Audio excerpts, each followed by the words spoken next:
Maybe the Ford Edge will be familiar to you, and then maybe it won't.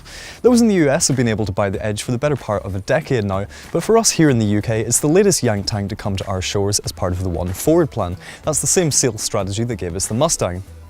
Essentially, the Edge is Ford's first stab at the premium SUV crossover market for a few years now, and it aims to rival the likes of the Audi Q5 and the BMW X3. Slotting in above the Kuga, the Edge will be the biggest SUV that Ford sells here in the UK, despite the fact that in the US it's actually one of the smaller models. However, in America it's also one of Ford's biggest sellers, which is something that it'll be keen to replicate on this side of the pond. But is it competitive enough to rival better established and perhaps more desirable European models? We're here in Scotland to find out, so let's jump in and take a closer look. Make no mistake about it, the Edge is a massive, massive car. It's wider than a Range Rover and almost as tall, meaning that it dwarfs pretty much every other vehicle on the British roadways. The upswing to its supersized dimensions is that it's got a remarkably spacious interior with tons of room for both driver and passenger, along with a well laid out cabin that's virtually identical to the S-Max with which the Edge shares its underpinnings. Standard equipment is fairly generous with things like this 8-inch Sync 2 touchscreen infotainment system and a reversing camera, while higher trims like this Sport model add things like a panoramic roof, cruise control, sat-nav and parking sensors. But here's the rub. A lot of the things that drivers will consider essential are only available as part of more expensive package options and can get pricey quickly. For example, LED lights will set you back £1,000, while you have to spend at least £2,000 on the Lux pack if you just want leather seats.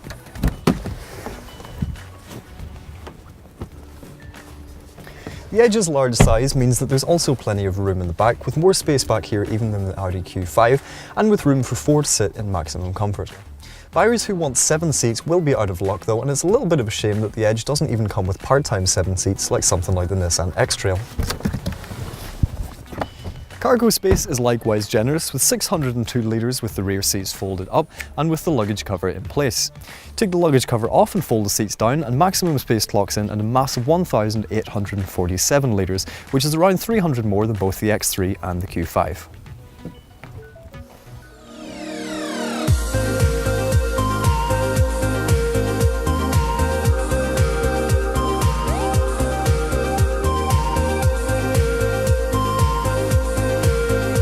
So what then is the Edge like to drive?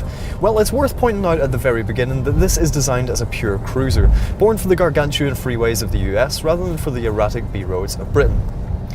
Although in America the Edge is available with a big V6 engine, here in the UK there's only a choice of 2 versions of the same 2-litre diesel engine, a 178 brake horsepower version and a slightly more powerful twin turbocharged 208 brake horsepower version.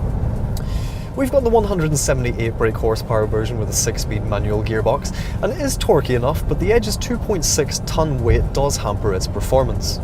With a time of 9.9 seconds, it's slower to 62 miles per hour than the less powerful 2-litre Kia Sportage, and even the 208 brake horsepower version is only fractionally quicker, so overtaking can use a bit of forward planning. It's on long, smooth journeys that the Edge really shines, however, with a comfortable suspension that just gobbles up potholes.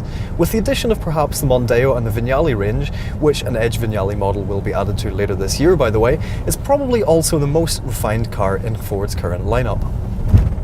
Unfortunately, this same laid-back demeanour means that as soon as you start to push it, things rapidly start to fall apart.